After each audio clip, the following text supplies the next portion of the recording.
Well, anyway, today I thought to speak about some a little bit subtle subject, which, well, some subtle, some less subtle, but it like takes us away from maybe devotional service or, yeah, often we have this, we can say, dilemma. Okay, it's like we're doing uh, some devotional practice for many, many years, some less, some more years, right? And we kind of don't feel that there is some visible progress, no? As like, okay, I'm doing, running around and doing a lot of stuff, but it doesn't seem like I made a lot of progress in so many years, right? And all the time some new obstacles are coming and some new problems and whatever else it is. So in Upadeshamrita, Prabhupada writes that now I have to from memory.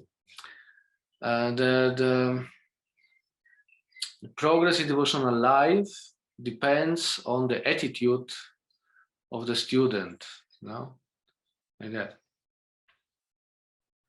We can say that whatever obstacles we have, whatever progress we don't make in devotional service, or we feel we make some progress, it is like depending on our attitude. Okay, what is our attitude in devotional service?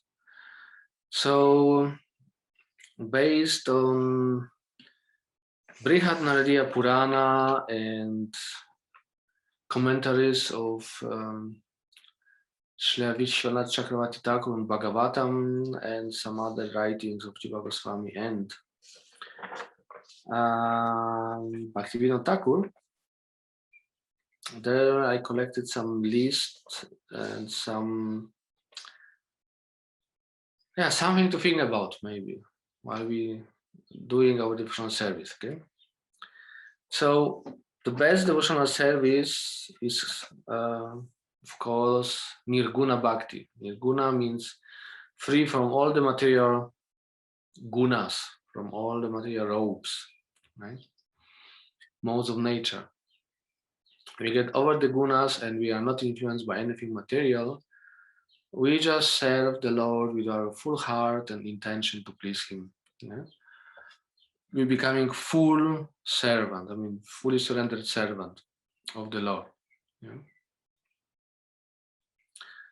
And whatever happens, it's not our concern. No. We have a few, or maybe I will speak about this later. Okay. Okay, I will speak about it later. So, unfortunately, that is not the case for most of us when we join some devotional movement, ISKCON or whatever else, right? We are still fully in gunas, all kinds of gunas, mixtures and everything else. And there is a karma, there is devotional karma, and so on and so forth. So it's like the whole, luggage that we bring with us to Krishna consciousness. And hopefully we try to, get rid of it and make devotional progress. Yeah. But it's very difficult sometimes to recognize what is devotional life, what is devotional service, and what is not. Yeah. And especially when we don't have much knowledge and we just start to do activities without the proper understanding of our proper mood. Srila Prabhupada very often, actually many other acharyas as well, then define progress or pure devotional life, so to say, on how much we are free from attachment to sense gratification, right? How much we are detached. Right? The more we are detached, it means the more progress we did. Yeah? And we can check it out, how much progress we do, how much we are detached, by checking in our life how much we are dependent, how much we depend on material things, on material circumstances, okay? On everything material. Okay? So some devotees sometimes think, okay, money is Maya, women are Maya, men are Maya, everything is Maya. Okay. And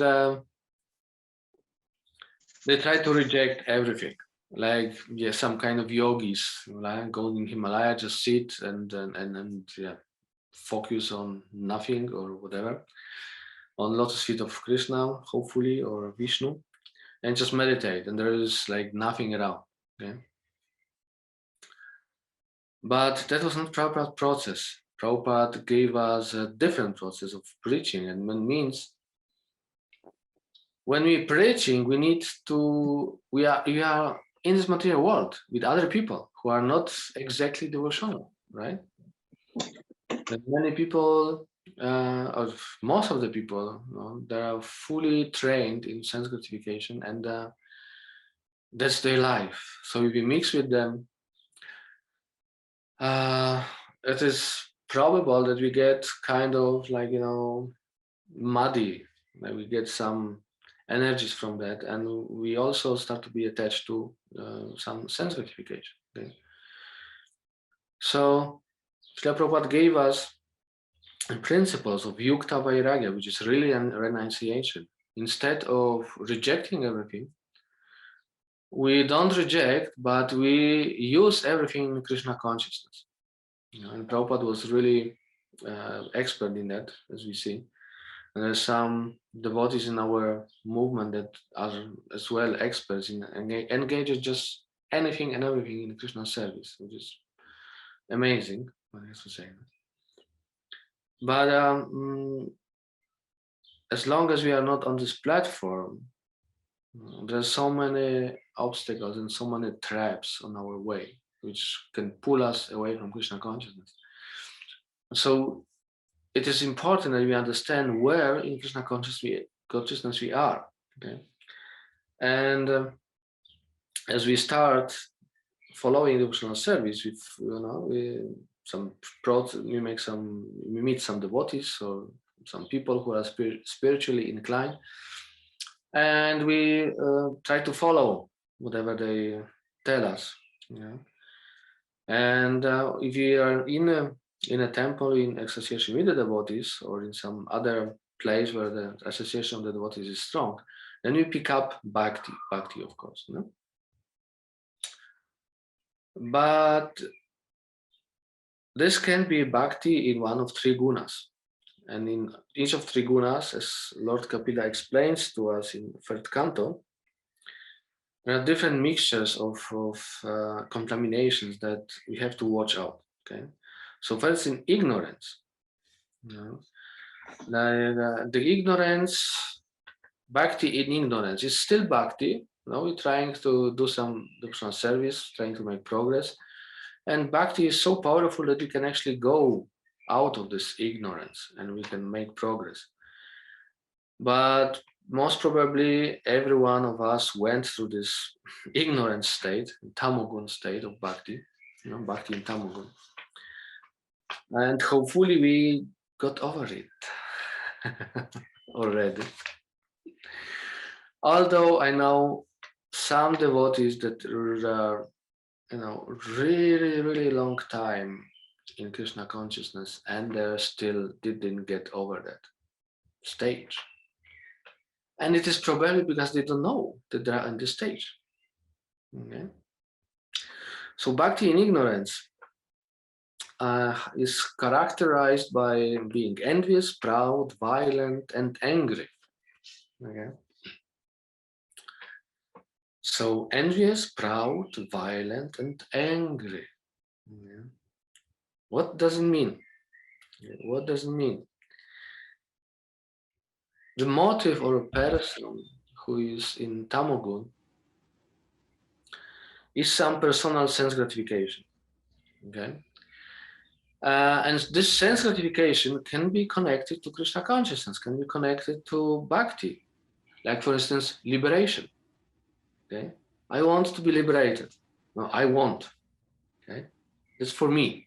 Okay, I want to get purified. Okay, I want to have a better life.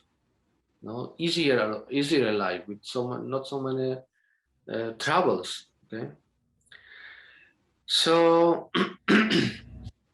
in this state, we actually depend on many external facilities. Okay? Without facilities, like if there's no prasadam, we are finished, right? you live in the temple as a young bhakta. I mean, probably everybody of us who went to the temple for some time know that if there's no prasadam, the bhaktas are finished. They're so disturbed, they cannot do any service. No, they just run to the shop, buy the whatever, quick offering and eat, like that. And if it's not there, then they get like angry and then violent and whatever. Like, oh, okay. So such a person in Tamogun depends a lot of external facilities. Everything has to be like, like exactly, like okay, everything is smooth. Then I can do my service. Otherwise, no. And another characteristic of such a person is that he's unable to perform any austerity. Okay? So it means fasting for Ekadashi, too much. Okay? Giving up, I don't know, watching internet, too much. Okay? Everything is like too much. Such a person, as soon as some austerity comes in, is very, very disturbed. Okay. And as we make progress in that, we get purified a little bit.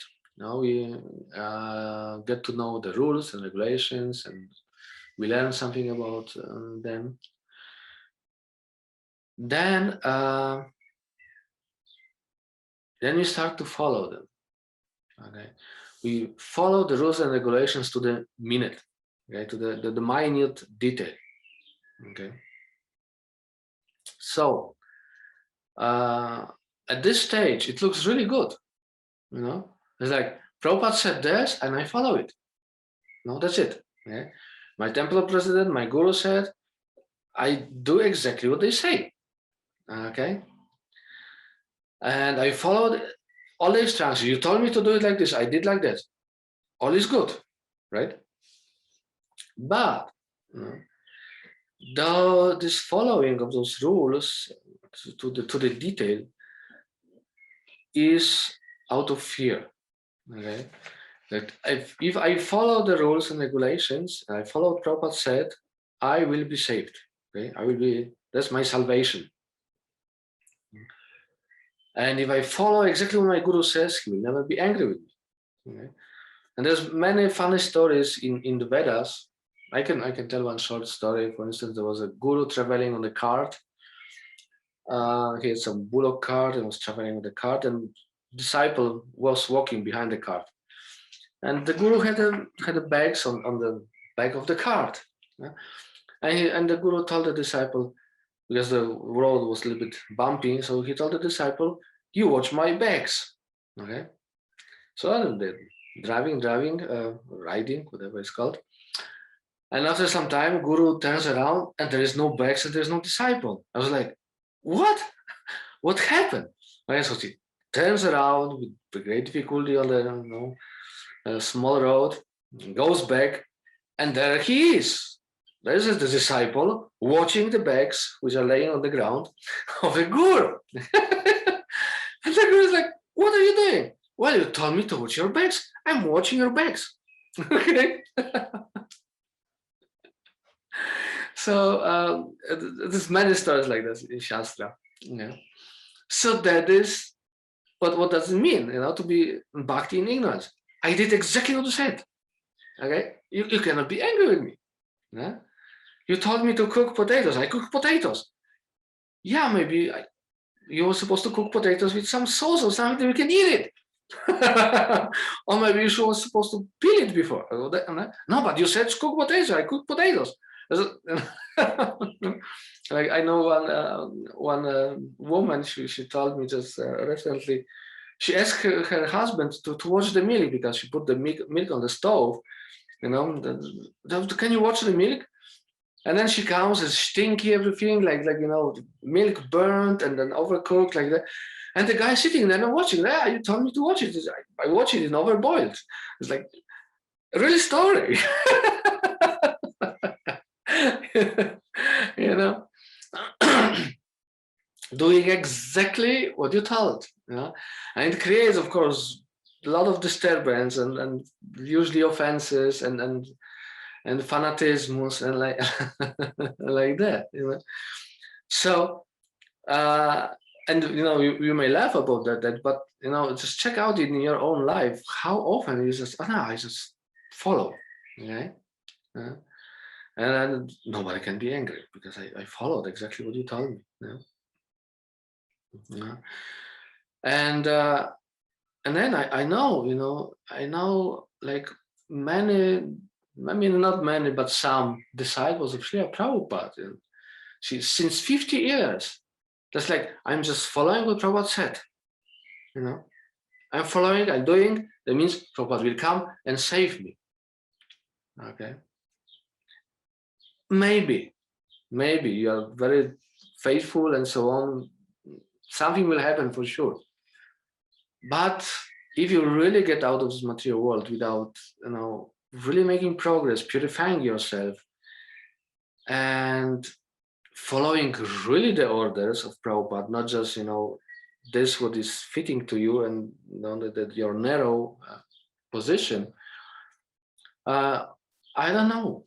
I have many doubts about it, especially such a people, they create very often a lot of disturbance in the movement. Yeah. So it is very important to check it out. You know, there is rules and regulations, and we need to follow them. And then there's a reason why we need to follow them. You know? So we need to know the principle. What is the principle? Okay, why we follow those regulations? Why we need to get up early in the morning, or why we need to go to Malangarati? Okay. Or the bigger question: should I go to Mangalarati my whole life? Okay. Or maybe at one point I need to stop, I need to do something else at this time, okay? So that can only come when you actually elevate yourself, when you make progress and start to understand. And don't focus on the details, no? Like, you told me to do like that, or, you know, Matajis need to have covered head, right? It's just like, that is what you do. No, but that's the detail. There is a principle behind it, okay? You need to understand the principle. Otherwise, you will be just going around and then you want to agitate us, you know. We are brahmacharis going with open hair. What is that? You just create your offenses and you fall down very quickly, very quickly. Yeah. So yes, we need to check it out. Why we follow the process? Why we are in this movement? Are we out of fear? Fear means ignorance, tamogun. Yes, bhakti in tamogun. We can't make a lot of progress if we don't get over it. So the next level, which is a little better, this is passion, of course. So bhakti in Rajagun. And this is characterized by also three characteristics. Yeah, there's three items usually. One is Vishaya, which is sense gratification. It's Yasha and fame, and Aishvarya, opulence. Okay. So there is three things. Okay. In ignorance, we also want some sense gratification, but it's different. I will tell you about the difference here. So the person in mode of passion, he or she does everything actually for him or herself. Okay, those people do everything for themselves. And they use devotional service, Krishna consciousness to get what they want. Okay, So they want to become famous or opulent. They utilize the mercy and the grace of the Lord to get it. Okay? So they do devotional service and like the pious activity. Okay? I'm doing that, but I want fame, I want followers, I want money, I want so many material things, right? So many material desires I have, and this has to be fulfilled. And this, as we see, every one of you has experience in ISKCON is very popular stance. Okay, so many people who wants to make career, who want to make something special, to become something special. You know, they are ridden by this, by this drive. Like I want to achieve something. I want to be the best disciples of my guru. Why? Because then the guru, will pat you on the head. It's like, oh, you did good. Or I can tell others, look, here's my picture of my guru. I'm standing there, you know who my guru is? He's the next acharya. Yeah, or whatever. And because I'm so close to him, you make your conclusions. Yeah, like that. So those devotees, they make devotional service. They can be very austere. People in a passion. They can be very renounced. Actually, they can make many austerities. They can go to Mangarati. They can chant many rounds, fast, do a lot of activities, do a lot of renunciation and so on. But it's all for the wrong reason. Okay. I want to be better than others. I want the others see me as the best. And very often, such a people, they kind of take a position of guru, we can say. Okay, yeah. It's like, especially, in any position, like, because if they tell others what the others do wrong, the people will appreciate them, and the people will see them as somebody who is very advanced. Okay, so if you the best what is called the best defense is offense, right? So instead of waiting somebody will notice my faults, I will attack others and tell their faults to them, and in this way they will think I'm very elevated. Yeah, it's like what's called usurping the the position of guru, of somebody who is wiser, who is better than others. Yeah? The problem is here when such a devotee, instead of making and looking in his or her attitude and mood of devotional service, and also why actually I am doing devotional service. No, instead of doing that, they start to desire material enjoyment, material stuff, material, fame, opulence, and whatever else it is, without the reference to the interest of the Lord. That is where they fall down. Okay. I put it in other words. If I do service and I have all those, I want to be recognized. I want to be the best Sankirtan devotee. I want to be guru, whatever. Okay. But I'm considering the mood and the desire of the Lord. It's like, okay, is this also what Krishna wants? Can I please Krishna in some way? Okay. If I do the service nicely, then Krishna will give me what I want. Okay. So I try to please Krishna in some way, and I try to preach or try to lead others in such a way that actually they make some progress. Okay. So it is in the interest of the Lord. Krishna is happy. It's like we're doing progress. Okay, it's contaminated. Our devotional service is contaminated, but we making progress because somehow or other we please Krishna. Not very much maybe, but little by little, and Krishna reciprocates. Okay?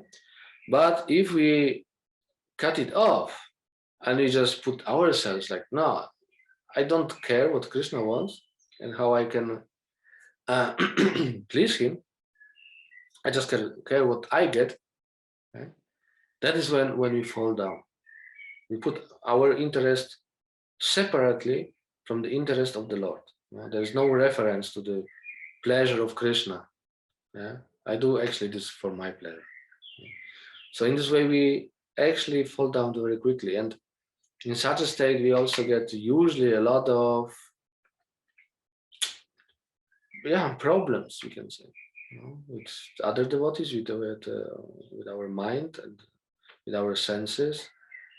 And Krishna removes such people very quickly, actually, from devotional association, because it's also mercy for them, because due to their ignorance or arrogance and conceit, they make actually a lot of offenses. So Krishna just protects the devotees and protects such a person from making more offenses. So there is also this. Sure, everyone of us has some kind of desire for something.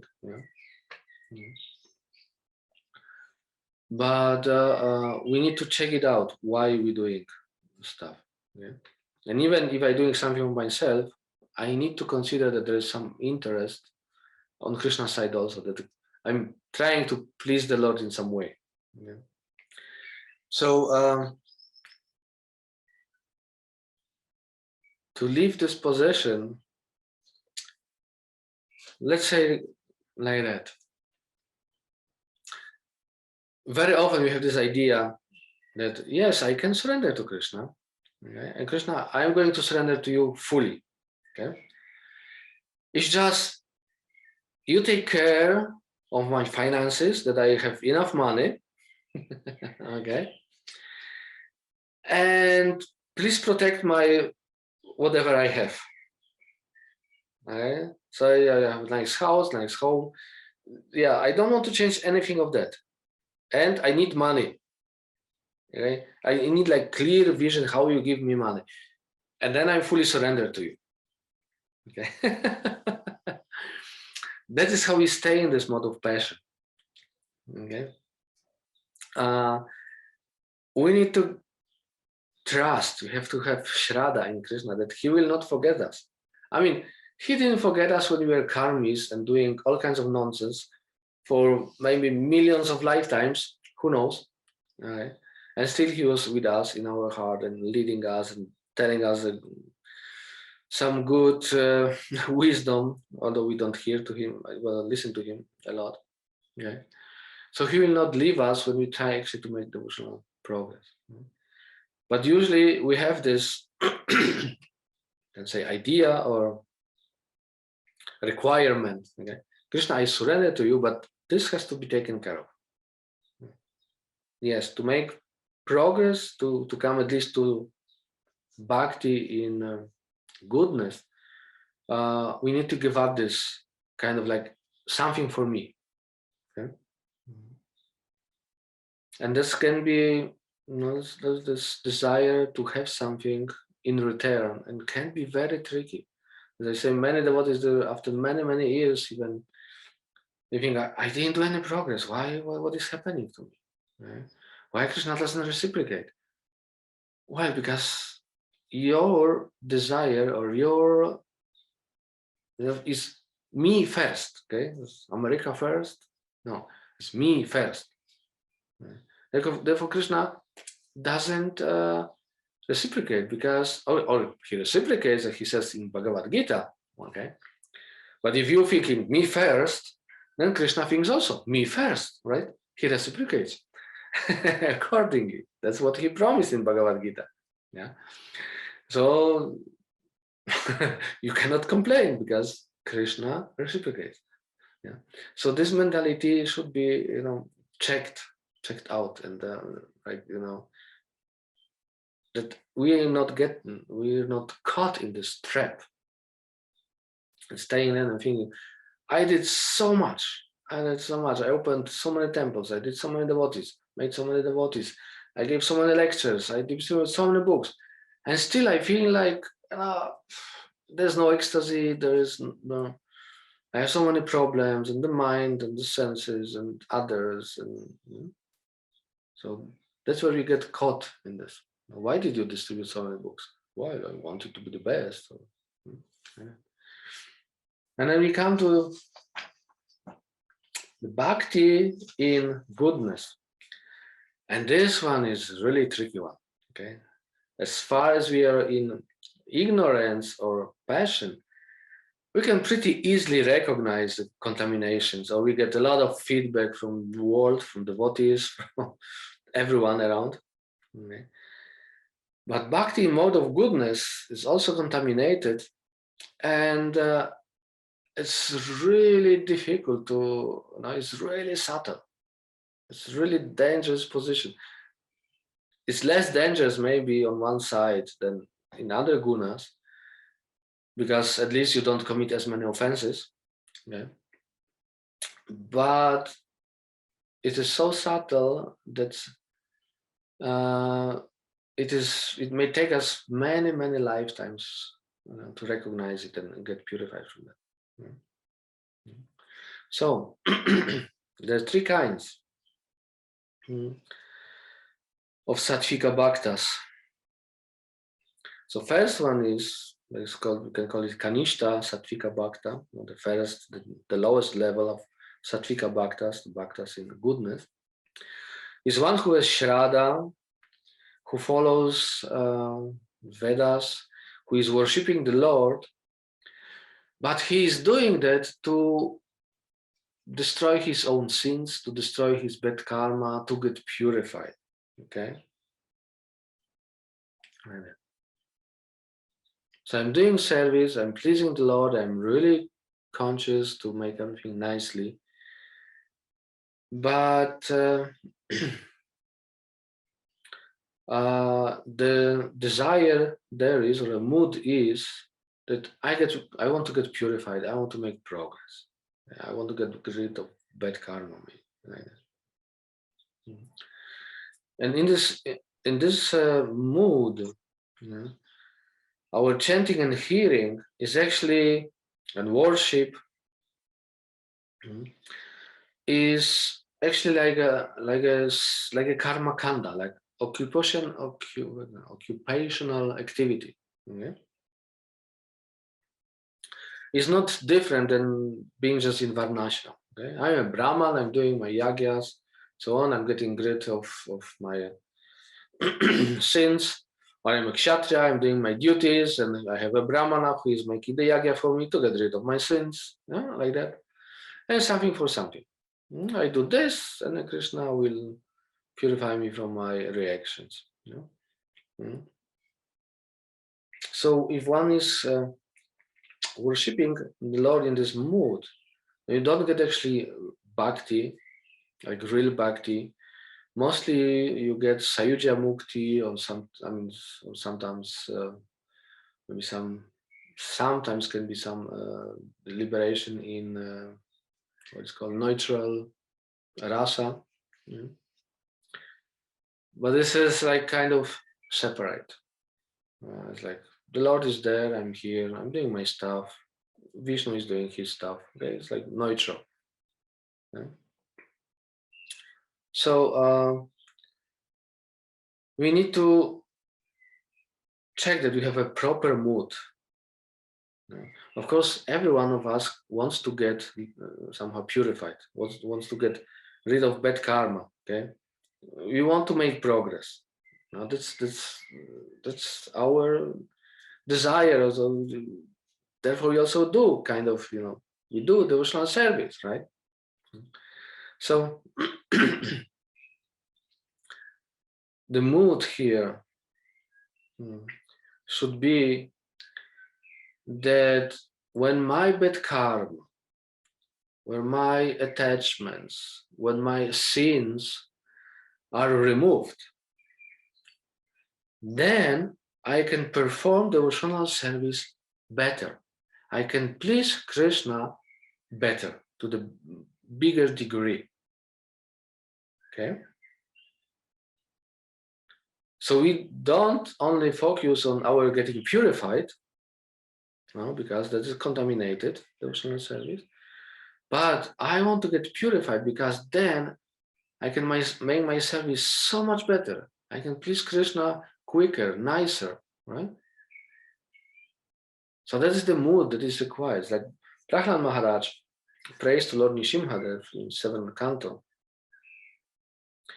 that the Lord removes his material desires. Okay, so normally it would be not a pure bhakti. This would be sattvika bhakti. Okay, but Prabhupada writes there in purpose, and he makes it really clear, you know, that Prahlad Maharaja is a pure devotee, and he prays to the Lord, so he removes his desires, so that he can be a better instrument in his hands. Okay, he can be better servant, and that's the mood, okay, that we need to develop. So I'm not just escaping my bad karma. I want to be a better servant. I want to be a better tool in Krishna's hands. Okay? And it's very, very subtle, very subtle. Sometimes we forget it. And then again, it's like, we have this hamster wheel and doing, and worshiping deities, doing everything. But we don't feel like I did any progress for so many years, okay? It's because this mood, maybe just this little thing we need to switch on the other side. And then we really start to make progress and be purified and be happy in Krishna consciousness. And now we have the Madhyam Sattvika Bhakta, there's a middle one. That's the person who is doing a service and he thinks, this is pleasing to the Lord. Okay, I'm doing this for the Lord's pleasure. Okay? So, yeah, we may think, wow, that's really advanced stage, right? Somebody who is doing everything for the Lord's pleasure. And such a person can be very expert in pleasing the Lord and so on, but his subtle mood is also good for me. And I can give you an example here. It's like, well, somebody can be a pujari, for instance, making pujas, being on the altar. And he is really, or she is really careful to dress deities nicely, to make nice offering. Everything is perfect. Everything is really nice. But the subtle desire is there that if I do it nicely, displeasing to the Lord, I can maintain my status quo. Okay, I can be pujari forever. Nobody will kick me out of the temple. It's very stable position. Okay, and temple president, temple authorities will appreciate me. Okay, I have my position. I have peaceful environment. I live in the ashram with my flat in the temple. My status quo is safe. So in doing this, in having this attitude, okay, I do everything so I please the Lord and I'm really trying and so on.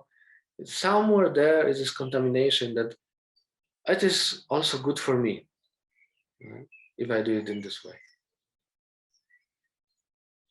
And sometimes even can be, I will be better devotee, I will do even better in the future. But it's also for me. I want result of this devotional service that I'm doing. Okay, you understand? I want some result. I want to be better devotee. Not to please Krishna more, but just to be better. I will be even better and my position will be even more safe, so to say. Okay, my status quo will be even more safe. Okay. So this is kind of like, can I give an example, like a con artist, this con artist? The people who are very experts in making some schemes to cheat people. Okay.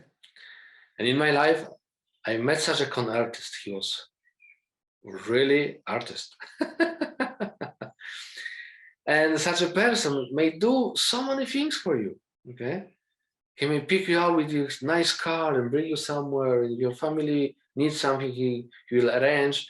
And this person will really try to figure out what you like, what you don't like, okay?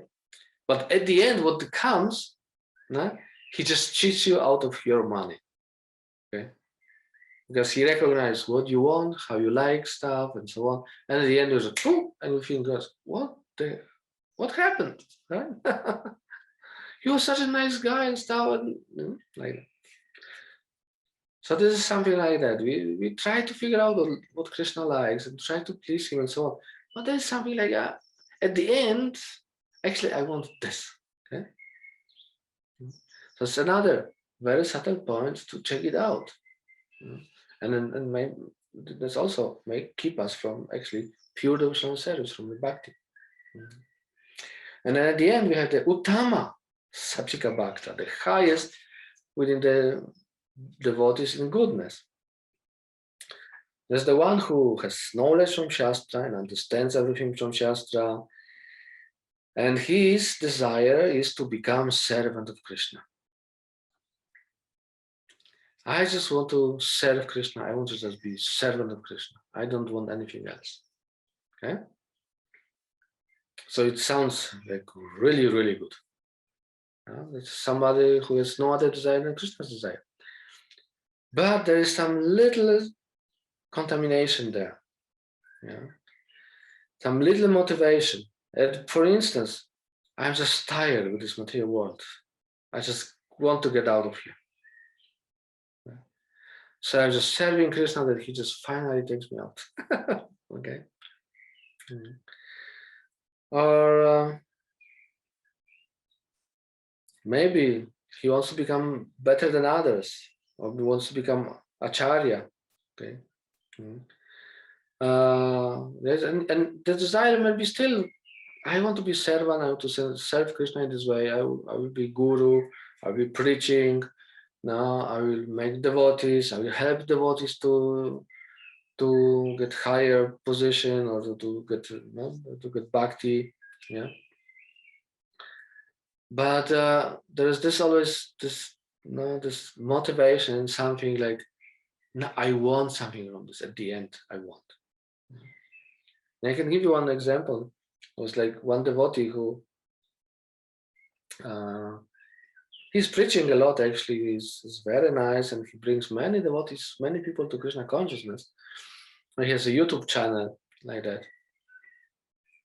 and it looks everything very, very paka, very good. It seems like he always wants to develop more and then get more followers so they can preach more like that. But I was there when he was giving a lecture, and it was like quite some people in the room. He was giving lecture to them, and he also camera for the recording for YouTube like that. No? And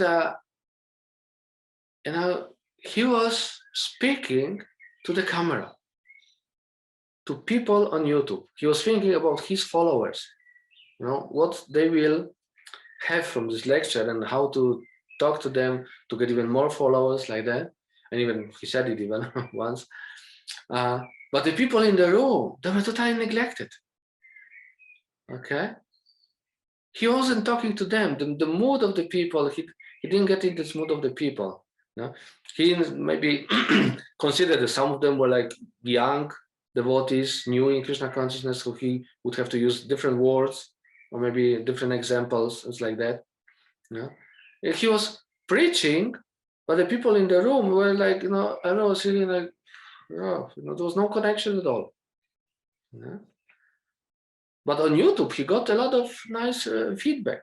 So he did a lot of service, right? Nice. But his motivation was not to be there, actually, to be as a how you say, as the instrument of the Lord, because he was invited to this room by those people to talk, right?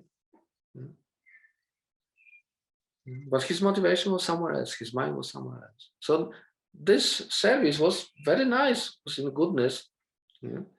And those people who watched the video on YouTube, probably they got a lot of, right? But because of the mood of the motivation was wrong. Actually, it wasn't like pure devotional service. And who knows, maybe those people in the room, they felt offended and felt bad, felt neglected. Maybe some of them will live Krishna consciousness, who knows, okay? So at the end, there was also some offense or something like that included. This is very subtle contamination we may have sometimes. We do something for the greater good, so to say. Okay? We can neglect people here because 5,000 followers on YouTube they will get. So it's greater good, something like that. But we have to be very careful. What is our motivation behind that? Because we may be going around and committing offenses, making enemies, and we don't even know. And as I said in some other lecture, you have to be very careful. Like in Vedic times, everybody was so careful how they talk, how they approach people, because they knew if I offend someone in some way, or if somebody feels offended, even I didn't do anything wrong, I will get the reactions, I will get the mood, I will get the energy from this person, and I can, whatever it may happen to me. Okay, I may break my leg because I just looked at someone in the wrong way and he sent me this energy. It happens. It happens. Things are very subtle, very powerful. So this Uttama Sattvika Bhakta, this Bhakta in this mode, there is one characteristic. Okay, there's one item by which we can recognize that we are in this mood. Okay, and that is we are afraid of kala, of time. The time will run out. Okay? That I need to do more, because if I die, I may not go back to Krishna. Okay? That's the symptoms of devotee who has, he can be very pure, but there's still this material motivation behind this what he is doing. Okay? So that's how we can recognize it. And all those devotees in these different modes of nature, there is something what Prabhupada and actually our acharyas and even in Bhagavatam it's written, they have something in common. And the thing in common is there are separatists. In Bhagavatam, the word is used Krita Bhava. A separatist, somebody whose desires is separate from Krishna. Okay? So Prabhupada writes about it that separatist thinks that the interest of Lord is supplying the orders of the devotee and tries to draw from him as much as possible. Yeah? That's what Prabhupada writes in the third canto. So when a devotee has an interest or will different from the interest of the Supreme Lord, his mentality is that of a separatist.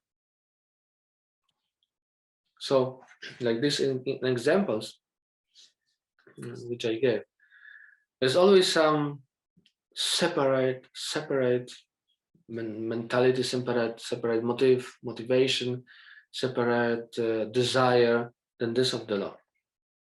It's like when you have example of Yudhishthir Maharaj, when Krishna asked him to lie on the battlefield of Kurukshetra. No? Krishna told Maharaj Yudhishthir, you have to tell, what was his name, Dronacharya, that his son Ashwatthama is dead. Okay? But Maharaj Yudhishthir, he was the one who never told a lie. Okay?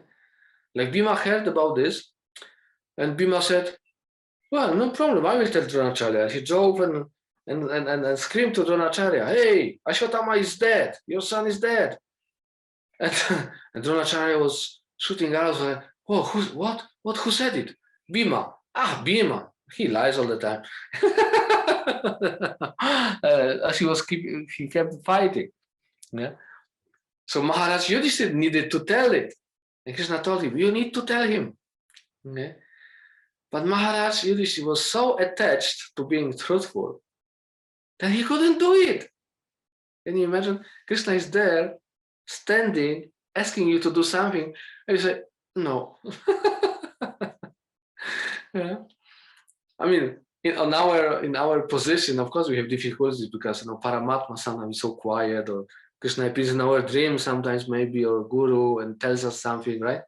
It's like, was this true? Was not? It's like, yeah, shall I do it? It's like, we have some doubts, and there are, honest doubts. We can have them, okay? They're justified. But Krishna is standing there and telling you, do this. And so, no. I have better idea. Okay. And then because it is said that because Yudhishthira Maharaj didn't do it, he actually had to see the hell when he died. He didn't went to hell, but he had to see the hell and see what is going on and like that. That was the reaction. And Krishna, because he is so kind, he's so kind-hearted, he wanted to protect Dharma of Yudhishthira, even it was opposite to his own desire. It was opposite of the outcome of battlefield and so on. So then Krishna, out of kindness, said, "Okay, there was an elephant called Ashwatthama. Like, what are the chances?" Okay. So it means Krishna already many years ago prepared for this, that somebody called the elephant Ashwatthama, and the elephant was brought in a special training, and it was brought on battlefield by someone. Krishna arranged all that already before, to protect Yudhishthira Maharaj. Then, okay, kill the elephant. Okay, the elephant was killed.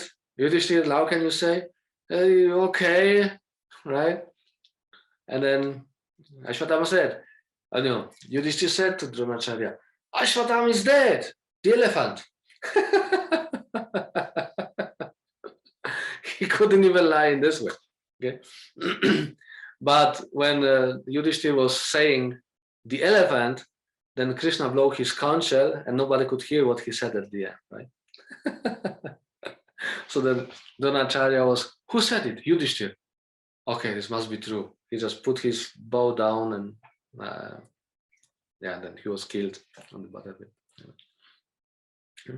But just look at the kindness of Krishna. How kind is he? How loving to his devotees. Maharaj Yudhishthira objected totally to his instructions. And Krishna was, okay, anyway, I already arranged for this, so let's do like this, no problem. Okay, I will protect your Dharma, I will protect you. Okay, you don't want to lie, fine. Okay. So that is what we're looking for, this really kindness, this real soft, loving heart of Krishna. Okay? That he will remember us and he will supply. We don't have to put our conditions. No, first you give me money, then you give me this, and then I surrender. Then I'm fully surrendered to you. Okay? But we don't have to do that. It's written that Krishna's heart is so soft and so kind, and he even feels bad about his enemies. If something happened bad to his enemies, he feels like hard. He cannot tolerate that. Yeah. So what to speak about his devotees? But he wants something from us. First, he wants something. He wants some little proof that actually we are his devotees. So that's why we need to give up this motivation. We need to give up this everything to show him, yes, I gave up everything for you. I'm fully there for you. And once we do it, he gives us more than we need. Okay? But we cannot trick him in this way, thinking, okay, I know that Krishna will give him more later, So now I just give up everything. No, still this motivation, okay, it will be goodness, but it will be contaminated. Devotional service will be not nirguna bhakti, which means no, we will not get all that what we are longing for. We will not get Krishna, and then we will not get whatever else he would give us. You know, if we actually surrender like that. Yeah, I know it was a little bit technical today, but I thought we have to maybe talk about this because it's important to understand, you know, these distinctions. Otherwise, we may wake up also in 50 years and think, wow, I didn't do any progress. Okay? Like some of Prabhupada disciples. Like, you know, and the only thing that we have is, okay, I just follow Prabhupada and believe that he will save me. Okay? And I'm sure Prabhupada will save every one of his disciples. But the kind of saving, how he will do it, they may not like. Yeah? And also this may happen to us. Well, Krishna will save me. If I just follow like all the rules and everything, and yes, he may. But if, but the way he does it, you may really not like it. So yeah, no, examining our heart from time to time for all this, what is our motivation, what I really want. Okay, it's really important. And if we don't do it, it's not like we have to do it. But if we don't do it, then remember that Krishna is so kind even to his enemies. So he will send us circumstances or people or troubles or sickness or whatever else that we will have to go through it, because he doesn't forget us so easily. Even you say, no, now it's enough for this lifetime. Now I take a break. Krishna says, no, you have a chance this lifetime. So here is this. And then you get kick from this side, another side, another side, another kick. And you say, okay, I will look in this corner of my heart that is maybe not so nice, maybe it's painful, but I will do it. Yeah. So let's not wait for that. Let's, do it before. Like Krishna sends us all the time some signs and some whatever it is. Yeah. So let's be smart and say, okay, if I'm getting this sign here, and I got it also here, or maybe I should look at it. Maybe I should change something in my heart. Okay, so that's what I wanted to say here. And maybe there are some comments, realizations. Yes. Yeah, thank you very much. It's a lot to think about. I wrote a lot down. I have some thoughts and questions. Is it a selfish motivation when we do something with the wish that we want to make a service? For instance, as the Corona time in 2020 began, then it was really difficult to be isolated from devotees, and if you know, I was at a place where no association was possible for me. And then the Super Soul sent me the idea to start this Bhakti Yoga online course, or to organize it. Is this and for sure, if I can make a service, I feel better. I don't feel so was nicht, wie sagt man das, träge, that the devotional life becomes more alive when I do a service. Is this a selfish, contaminated motivation? Well, if you do it to feel better, then I would say yes. Okay. If you do it to please Krishna, however you feel, if you feel better after or not, then it is nice devotional service. Okay, maybe not fully pure, but purer. Okay? I mean, still is bhakti, you pleasing Krishna in some way, even if it's your selfish desire. Okay, so Krishna accepts the service. He accepts always a good stuff from whatever we do. Okay, but you may not make progress as quickly, and Krishna may send you still different things so that you purify this desire. Okay, it's like, sometimes, yeah, I chant my rounds and then I will distribute 100 books, and then you go and nothing happens.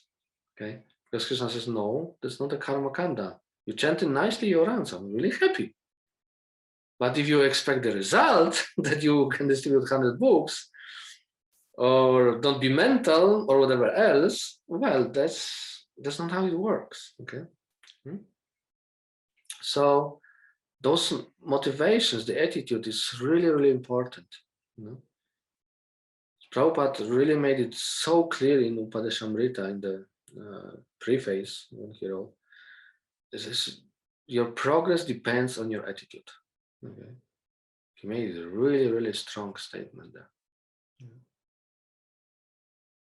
So bhakti works, and Krishna accepts our service even if it's contaminated. It's just, that it may take long, long time, or it may, he may give us a lot of troubles and problems, if we don't change the attitude, so that we will be forced to change the attitude. And the second question I would like to ask, this afternoon, Satchidananda Swami made this Srimad Bhagavatam lecture, and it was about the chanting, and he was talking about Nam Abbas chanting, when the heart, as he said, when the heart is not involved, then we do a shadow practice. We chant only in the shadow, and my realization in this moment was that that I don't do things not with my heart, and how in devotional service or in my professional area, how can I develop, or what can I do to learn more, to do the things with my heart, or how can I find out what is my field which I really do with the heart? Okay, there are two questions which are each very big question. So maybe I concentrate on the first one, how to do better with your heart. The best way I figured out, and I would recommend, is you find some attribute, or pastime, or a song, or whatever else which is connected to Krishna. Some mood, maybe you are in a certain mood with Krishna, maybe you're, certain rasa, and you feel it in your heart. And there is some pastime that you really, really feel like when this pastime is told, you feel the connection, or a memory, or whatever it is, okay? And you first meditate on that, so that you actually get a feeling in your heart. It can be a kirtan that you took part in 20 years ago, or Harinam, and you still feel like, wow, that was such a nice Harinam, and wow, I was jumping, and you feel like you're becoming enthusiastic and so on. Okay?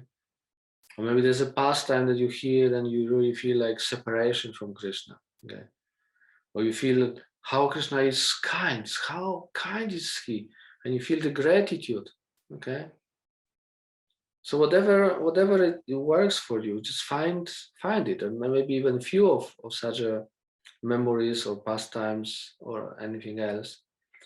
And before you do service or chant, just concentrate on this for a minute or two. And you remember how kind is Krishna, and how nice and how loving. And then with this mood, then with your heart already, crying, then you do your service, then you chant.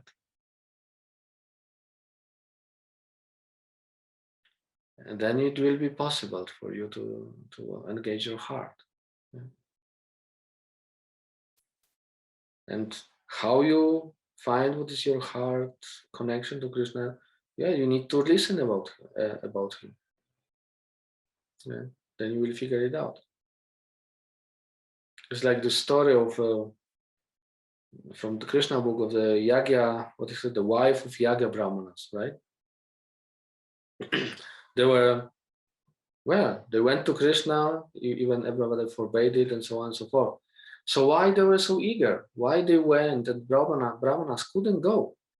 Even later, after they heard from their wives, okay, and they were really impressed by the attitude and devotion of their wives, still the Yagya Brahmanas didn't go there because they didn't have a taste. And how the Yagya Brahmanas they had taste? Because they were engaged by their husbands in like collecting flowers, making shopping, getting the milk and products and so on. And as they were doing that, they were going to the market. And on the market, there were inhabitants of Vrindavan coming to sell their flowers and milk products and butter and so on. And they were speaking about Krishna. And those Yagya Brahmanas were going to this market and they were hearing the pastimes of the Lord. And they became attached to him.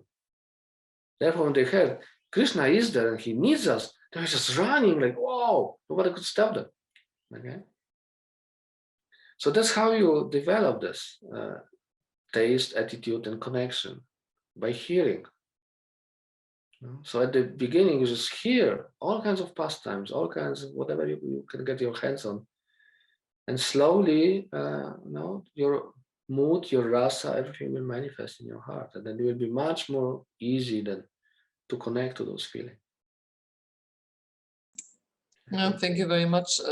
Mangala Devidasi has internet site Krishna Katha auf Deutsch. She tells after Sridhara Swami. I'm not sure that she makes really nice, and in German it's more accessible for me than in English. And I really love the Indra Yumna Swami Vrindavan Kartik videos. This maybe the desire trees of Vrindavan. This is something, yeah, where I some computer love, so to say. I feel. I can really recommend those videos of Indra Yumna Swami, especially those without Russian translation. The Maharaj goes really in the mood. You can really feel it's like he's there, like, yeah. Then you can get to the attachment. They can get this rasa and say, wow, it can be like this. And he tells a lot of stories, And it's also important who tells the stories, because the vibration, the mood is in the vibration. So if somebody just reads the story from Krishna book, it may not have a lot of impact on you. But if somebody is with his heart or her heart in the story and really sees it, so to say, in his heart, then you really get it. Yeah. Like sometimes there's some recordings of Prabhupada just like 30 seconds, and Prabhupada says something with such a feeling and such a love, then it's just overwhelming. It's 30 seconds, you don't need more. Okay, thank you. Anybody else want something ask or share anything? May I ask something else? Yeah, okay.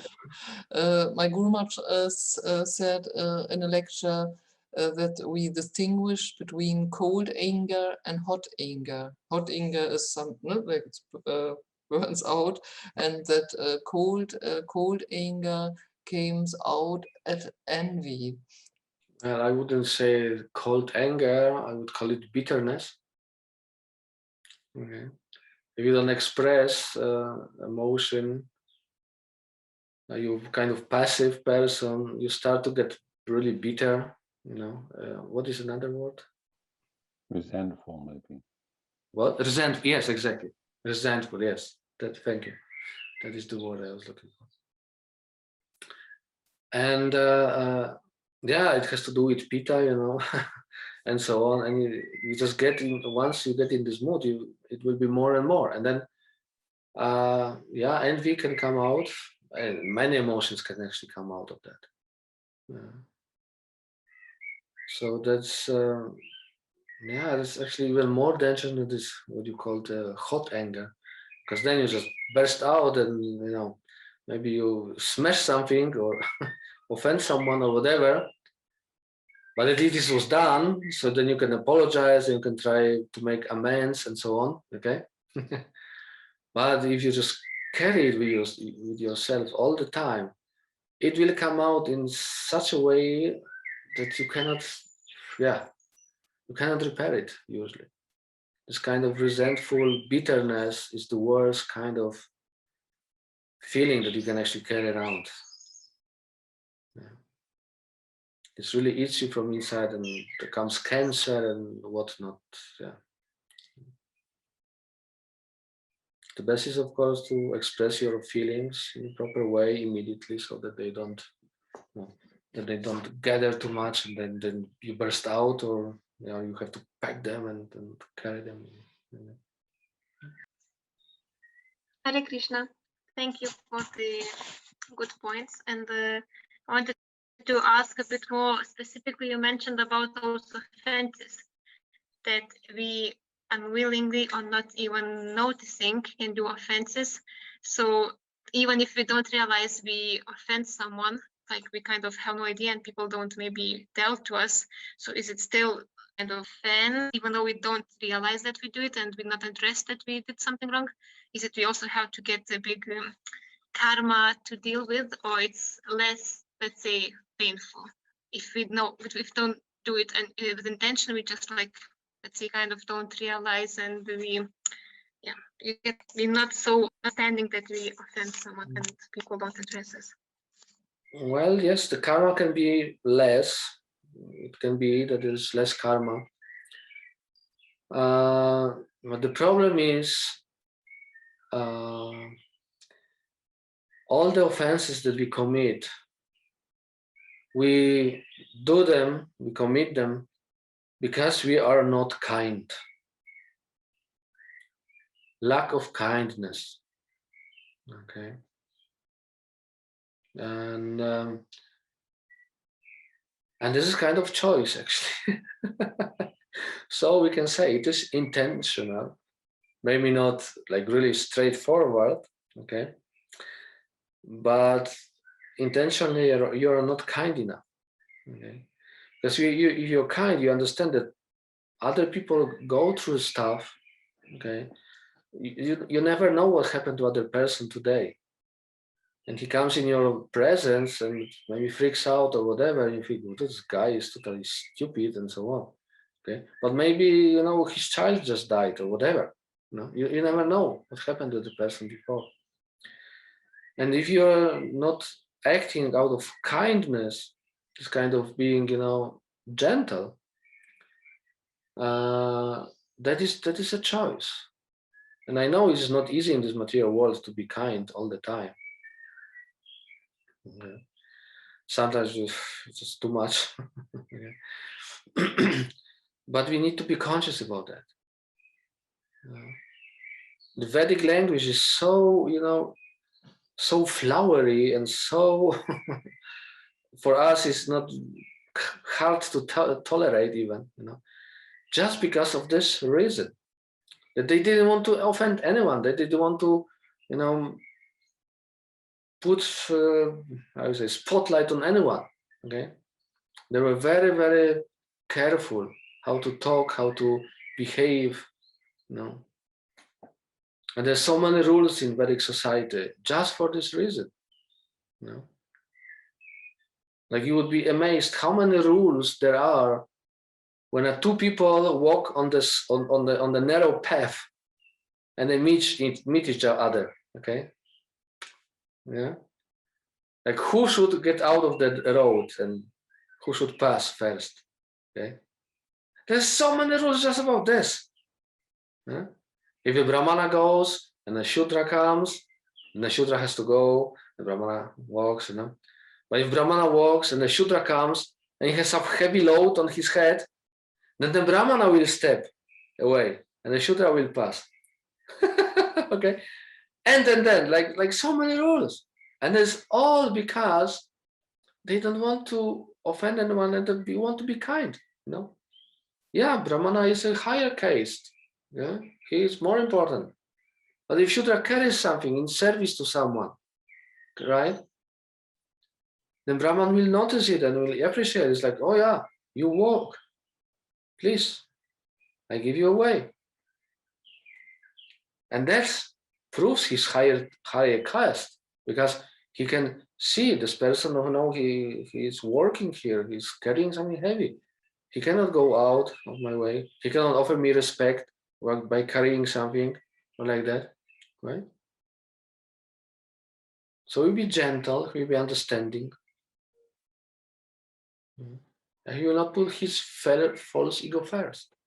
It's difficult sometimes to find this balance. So it's kind of being kind, but still protecting yourself, that to say no in certain cases, or to reject helping someone when it's just too much, or you're not able, maybe, or not willing to, then it's also fine. It's not that I offend by rejecting, basically. The point is of being kind.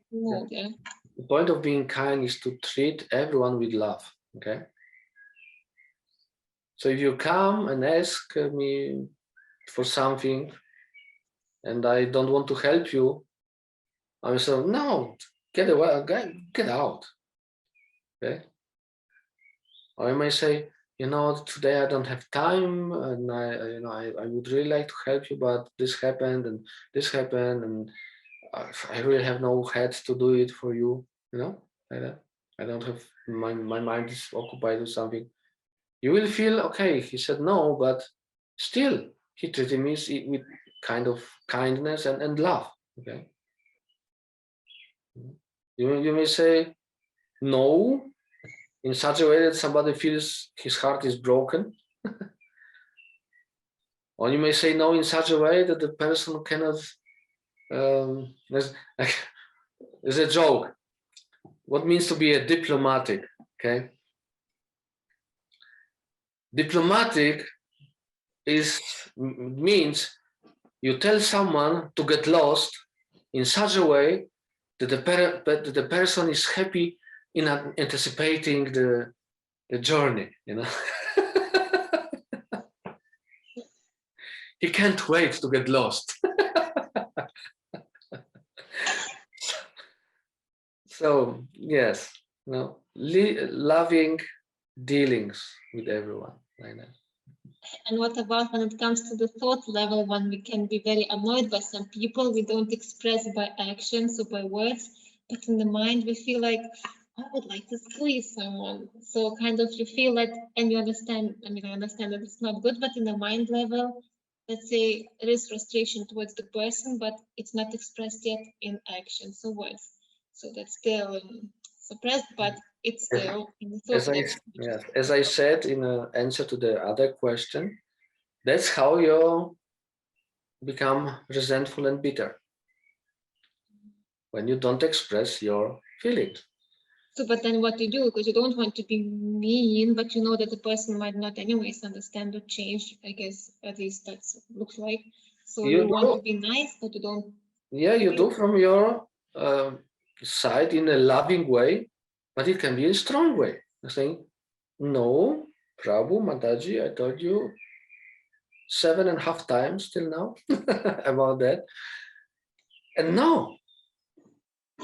If it still doesn't work, you just have to detach and let go the person, live the way it is. But yes, if it doesn't work, you have to also get your false ego down and say, well, okay, I tried. I really tried. What can I do? So how this frustration would then just naturally will not come anymore, that you just accept and you just. But the frustration comes, bitterness comes only when you don't express yourself. Okay. If you do express yourself, in whatever way you need. Okay. Then you get out this emotion. It will be gone. You just need to, another one step more to that is, you need to like kind of forgive and forget. If you go in your mind, this person told me and this and you go and go and go like that, then of course, yeah, you just re-traumatize yourself, and this bitterness will be there anyway. You understood what I mean? Yeah, well, forgive, forget it. I can get it, but then one moment. But then this, yes. But then this expressing that, so it's expressing also this like letting go of these emotions, like just on your own. It doesn't mean expressing to the other person, right? Because it's not going to be pleasant if You express yourself in whatever way you need. Okay. Still, you can be very loving and kind. Yeah? You can do it in such a way. You can be very strong, but still in loving way. Okay. Yes, does hitting the pillow works as expressing the frustration, or it's a extreme case? What exactly? No. Hitting the pillow or hitting something, punching the punching bag, does it mean expressing the frustration, or it's a little bit? If it is what you need to do, that is what you need to do. Okay. So it's also like Krishna, when what was his name? Son of Arjuna, what was his name? Was killed. Abhimanyu. Yes. When Abhimanyu was killed totally unfairly. Okay. Krishna took all the 5 Pandavas to some tent far beyond the camp of the armies. And in this tent, all the Pandavas, they were screaming, beating the floor, whatever, as long as they needed to get all this out of the system. So the next day they could fight and get the revenge of the killer of Abhimanyu. Okay. So there you have, directly from the Shastra. Yes, it's strange that you feel like you don't want to affect the person negatively. You know that it's not going to change the person. You don't even want to change because that's as it is, but there is frustration because it affects your personal life. And then you don't want, I mean, apart from hitting some pillow or balls, don't want to express because you don't want to hurt the person for the person, the people there really are. But it does frustrate, so it's a balance out. So you're not putting the picture of the person on the pillow and going more into hate. You just express your emotion. I'm so angry. You see what okay, and that's it. You got it out of the system. You see the person, it's like, oh, Hare Krishna. It's not, I mean, I don't need to feel guilty that, oh, I'm angry or like frustrated or I'm so impure and so bad and so yeah, it's normal feeling. That's how you get even more traumatized in this, then you also have a guilt. Guilt, which creates a lot of other problems, like diabetes, for instance. Okay. You need to get all this out, and if you feel guilty, then maybe you need to talk to someone and says, look, I did this and that, and what do you think about it? And some other person tells you, yeah, okay, that's okay. Okay. Yeah. So, yeah, you cannot push down the emotions. They have to come out. So you control how they come out. Okay. You are fully in control how they come out. So take responsibility, do whatever is needed, don't harm anyone, but you're done. Okay. Thank you. Okay. I have to finish because I have to still pick up some devotees from station. So thank you very much for being here with me, for your inspiring association. It was very nice to see you all again. And I hope I gave you something valuable here. Okay. And yeah, if something is unclear or whatever, you can always write to me or leave some message. or you have some more inspirations or realization questions. Okay. And I will try to answer as I can. Thank Okay, you. then. Thank you very much.